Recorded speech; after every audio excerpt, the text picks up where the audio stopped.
Allahu Allahu Allahu Allah Allahu Allahu Allahu Allah Allahu Allahu Allahu Allah. As I look to nature's beauty, dazzled am I, knowing everything calls on you, the Lord Most High.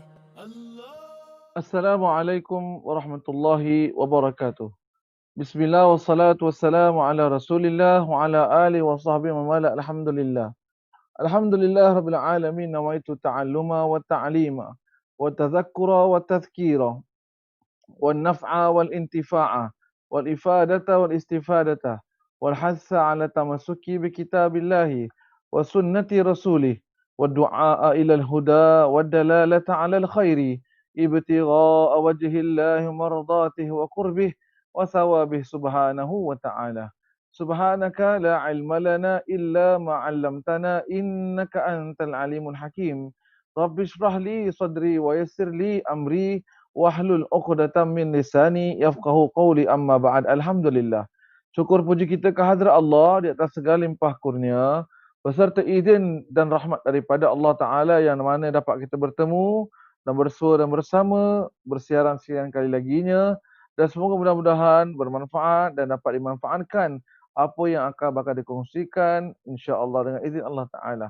Hadirin kasih Allah Subhanahu Wa Taala, kita masih lagi membicarakan dalam bab tentang mengenai takwa Allah ataupun takut pada Allah. Telah pun kita kupas dan telah pun kita perjelas akan dengan panjang lebarnya akan maksud makna takwa mengikut pada huruf-huruf ejaan takwa tersebut dan sekitar tentang mengenai takwa dan kepentingan takwa. Dan pada hari ini di antara juga rentetan daripada sifat takwa itu adalah di mana saya bacakan terlebih dahulu akan hadis-hadisnya dan kemudian akan saya kupaskan satu-satu dengan izin Allah Ta'ala insya-Allah. Abu Lais berkata, sesungguhnya Allah Ta'ala memiliki malaikat-malaikat di langit yang selalu sujud sejak Allah Ta'ala menciptakan mereka sampailah hari kiamat tiba. Persendian mereka gemetar, yakni sendi mereka gemetar kerana takut menyalahi akan perintah Allah Ta'ala. Apabila telah datang hari kiamat, mereka mengangkat kepalanya dan seraya berkata, Maha suci engkau, kami belum mengabdi kepadamu dengan penuh pengabdian. Itulah maksud firman Allah Ta'ala berbunyi, A'udzubillahi minasyaitanirrajim. Mereka takut kepada Tuhannya yang berkuasa atas mereka dan mengerjakan apa yang diperintahkan pada mereka. Surah An-Nahl, ayat yang ke-50. Maksudnya, mereka tidak berderhakai Allah Ta'ala sekalipun ataupun sekelip mata sekalipun. Bersabda Rasulullah sallallahu alaihi wasallam, ketika tubuh seorang hamba berkerut kerana takut kepada Allah Ta'ala, maka berguguranlah dosa-dosanya sebagaimana gugurnya daun-daun daripada sebuah pokok. Hadirin kasih Allah Subhanahu Wa Ta'ala sekalian, di sini kita dapat faham dengan merasakan, dengan berperasaan takut pada Allah Ta'ala, yakni takut pada Allah itu dipanggil sebagai al-khawf. Al-khawfu min azabillah, takut akan pada azab Allah. Al-khawfu min ghadabillah, takut akan pada kemurkaan Allah Subhanahu Wa Ta'ala. Ya, kerana Allah Ta'ala itu kalau kita lihat juga yang utama dan pertamanya adalah sifatnya yang maha pengasih, lagi maha penyayang, maha pemurah, ya, dan maha al-latif, maha lembut dan seterusnya sebagainya. Tetapi hadirin kasih Allah Subhanahu Taala, Allah Taala juga memerintah kita untuk takut padanya, yang mana maksud difahamkan di sini adalah takut akan azab Allah Taala, takut akan azab kubur Allah Taala, takut akan kita dimurkai marah oleh Allah Taala, takut akan kita ini dilupa Allah Ta'ala, takut kita ini akan tidak dirahmati Allah. Ini sifat-sifat rasa takut ini bukan pada Allah Ta'ala itu, tetapi pada sifat-sifatnya, yang di antaranya sifat marahnya Allah, ya, sifat maha yang kita katakan dalam Al-Quran juga menyebut inna azabi la syadid, sungguh azab aku pedih. Pada perkara itulah yang kita takutkan, yang kita sangat amat sangat takutkan dan mengharapkan pada Allah Subhanahu Wa Taala. Makanya dalam hadis ini tadi yang hadirin yang kita dapat faham bahawa Rasulullah SAW bersabda, tidak ada mana-mana hamba Allah Taala yang ketika mana saat tubuhnya bergetar kerana rasa takut dan gemetar pada Allah Subhanahu Wa Taala bila saat mengenang akan azabnya Allah Subhanahu Wa Taala, maka selama mana tubuhnya bergetar dan gemetar itu, selama itulah akan gugur atau berguguranlah dosa-dosanya, yang Rasulullah mengumpamakan seperti dedaun-daunan yang gugur daripada sebuah pohon ataupun pokok. Masya Allah, tabarakallah. Lihat hadirin rahimakumullah sekalian, di sini membuktikan sifat betapanya maha pengasih, pemurahnya Allah Ta'ala dalam mengampunkan dosa hamba-hambanya. Berbeza dengan manusia, hadirin rahimakumullah, kalau dapat kita sentuh sedikit dalam bab ini, berbeza dengan manusia. Manusia, kadang-kala kita memang bersalah dan kita telah mengakui kesalahan kita dan kita telah pun meminta ampun maaf yang kadang-kala daripada hujung rambut sampai kepada hujung kakinya yang kita biasa katakan, ya, dan benar-benar kita mohon kemaafan padanya. Tapi apakah respon jawapan pada ataupun manusia itu pada kita, pada mereka yang bersalah? Dia kata apa? Antaralah yang kalau kita pernah dengar, ya, aku maafkan kau, tapi ingat ya, aku tak pernah lupakan apa yang kau pernah buat kat aku. Subhanallah. Ini manusia, hadirin rahimakumullah sekalian. Dan ada kalanya pula juga seseorang hamba Allah tu dah benar-benar dah sungguh-sungguh dah minta ampun pada dia, minta maaf dah dan menyesal apa yang dia buat lakukan. Tetapi begitulah kiranya tidak mudah untuk mendapatkan kemaafan daripada hamba Allah tersebut, daripada orang yang kita buat salah itu. Ya, tahun demi tahun kadang-kala. Dan pada orang yang bersalah pada dirinya, dia kata apa? Aku tak maafkan kau. Tapi pada kawan-kawan yang lain yang bila masa orang yang bersalah itu lalu pergi, mungkin dia boleh kata-kata dengan kawan-kawan dia, aku bukan tak maafkan dia, tapi saja je aku nak tengok betul tak betul, jujur tak jujur dia. Minta maaf kat aku. Masya Allah, tabarakallah. Jadi kalau dapat kita faham, alhamdulillah, nak minta ampun maaf pada Allah lebih mudah ketimbang banding memohon kemaafan, merayu kemaafan, ya. Ataupun kita katakan apa, mendambakan kemaafan daripada manusia. Tetapi begitulah menjadi sebagai syarat dalam kita bertaubat pada Allah Ta'ala. Taubat pada Allah Ta'ala syaratnya 3. Ya, pertama utama, menyesali apa yang pernah dilakukan, kesalahan tersebut. Kedua, benar-benar memohon ampun pada Allah Ta'ala. Dan ketiga, berazam untuk tidak melakukan dosa-dosa yang pernah dilakukan pada masa yang lalu. Tetapi kalau kesalahan kepada manusia dan ingin minta maaf pada manusia, pertama dan utama pastilah kena minta ampun pada Allah. Kedua, menyesali apa yang dilakukan, dan ketiga, berazam untuk tidak melakukan perkara tersebut. Dan keempat, yang paling payah sebenarnya, meminta maaf pada manusia yang pernah kita lakukan dosa tersebut pada diri mereka. Jadi kalau dalam arti kata juga kita katakan bahawasanya dan kita faham bahawa buat salah pada Allah lebih mudah untuk minta maaf ketimbang banding buat salah pada manusia, belum tentu kita akan dimaafkan. Masya Allah, tabarakallah. Tetapi di sini mungkin juga ada yang mengatakan, Ustaz, kami berhak Ustaz untuk nak minta untuk beri maaf ke ataupun tidak? Betul, benar, anda betul.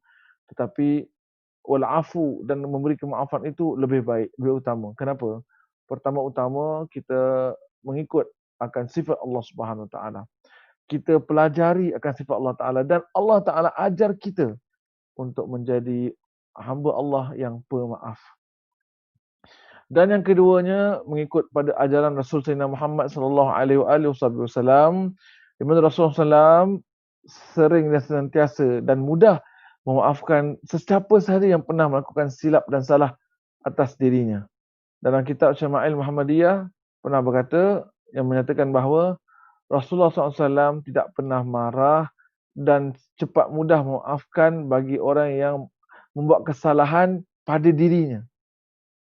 atas pada diri Rasulullah SAW, apalah orang buat pada dirinya, dia tak kisah dan dia mudah memaafkan. Tetapi bila ada manusia orang yang memperlecehkan agama Allah Subhanahu Wa Taala, itu di situlah baru kita akan dapat lihat akan Rasulullah SAW akan marah bila mana agama Allah dipermainkan, diperlecehkan, diperlekehkan.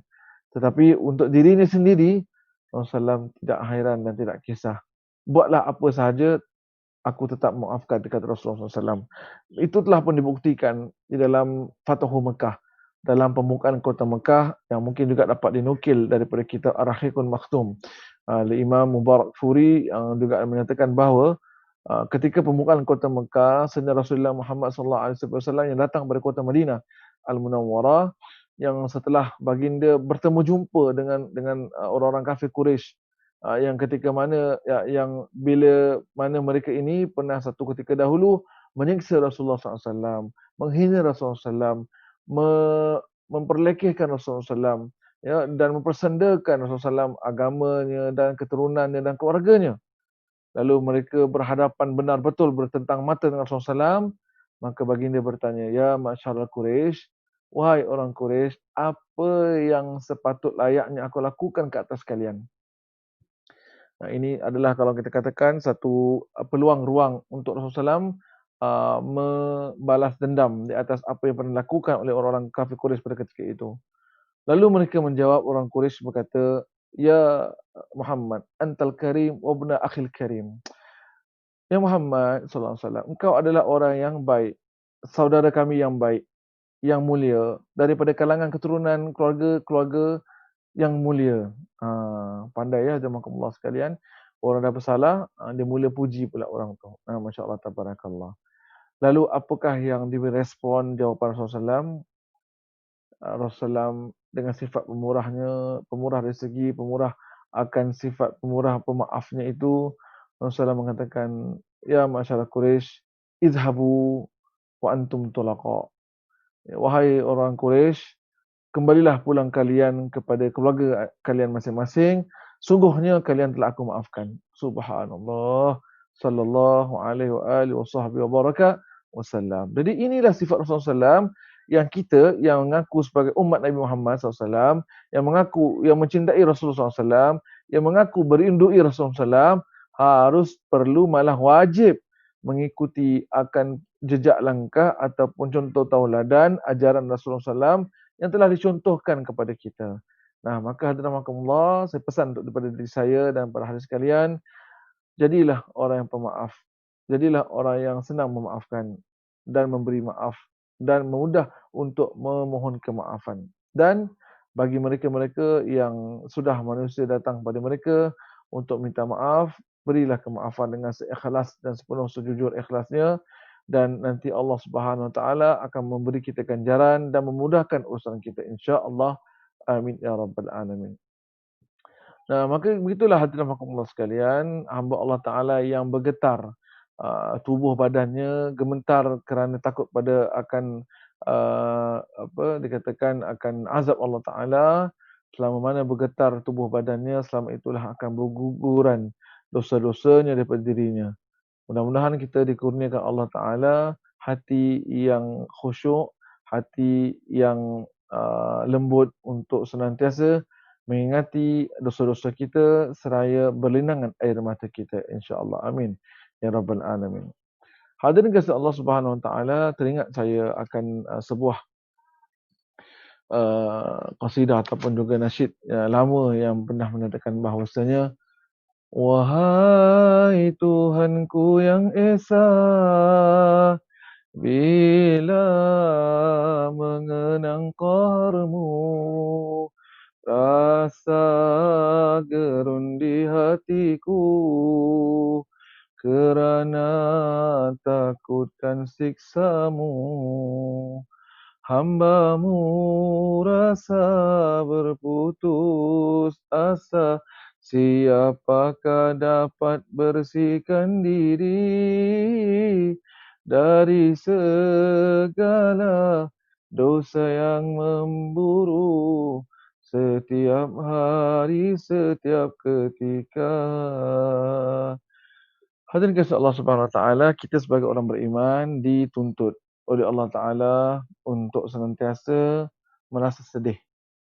Merasa sedih atas sebab apa? Mengenangkan dosa-dosa kita yang telah lalu. Sayyidina Umar Al-Khattab juga diriwayatkan pernah menangis di atas kesilapan-kesilapan yang lalu yang pernah dilakukan dalam waktu zaman jahiliyahnya. Sayyidina Abu Bakar Siddiq juga sentiasa dilihat dalam keadaan menangis kerana memikirkan dosa-dosa yang telah lalu. Begitulah para sahabat-sahabat ridwanullah ta'ala ajma'in, khulafaur rasyidin dan para sahabat-sahabat yang lain.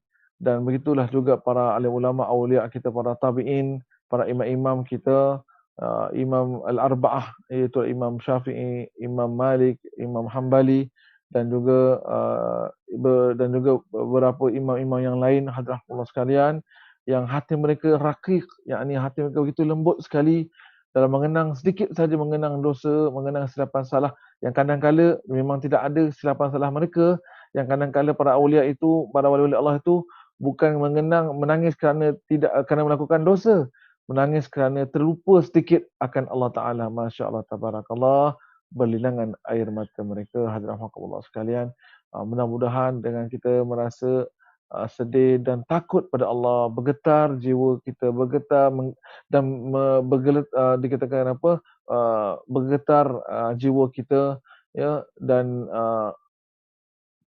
bergegar tubuh jasad badan kita, ya, dihapuskanlah dan diampunkanlah dan gugurlah dosa-dosa kita yang di mana kita tidak mahu membawa beban dosa ini ketika mana berhadap dan temu jumpa Allah Subhanahu Wa Taala di akhirat kelak nanti, yang kita harapkan di akhirat nanti kelak sana kita telah pun dijauhkan ataupun telah pun kita clear, atau dalam bahasa Inggeris dipanggil clear, atau dalam bahasa Melayu kita dipanggil sudah kita ringan akan beban dosa yang kita mungkin di dunia ini kita tanggung, tapi di akhirat nanti kita diringankan akan Allah Ta'ala beban tersebut, insya-Allah. Dan mudah-mudahan hadirin kasih Allah Subhanahu Wa Ta'ala sekalian, kita dikurniakan Allah itulah tadi mata yang sentiasa menangis akan mengenang dosa-dosanya, hati yang sentiasa khusyuk dalam setiap peribadatan yang kita lakukannya, dan diterima segala amal soleh kita dan diterima segala kebaikan-kebaikan kita, dan kita mendapatkan husnul khatimah. Amin, insya-Allah. Amin ya rabbal alamin. Sekian aku qouli hadza, astaghfirullah. Wassalamualaikum warahmatullahi wabarakatuh.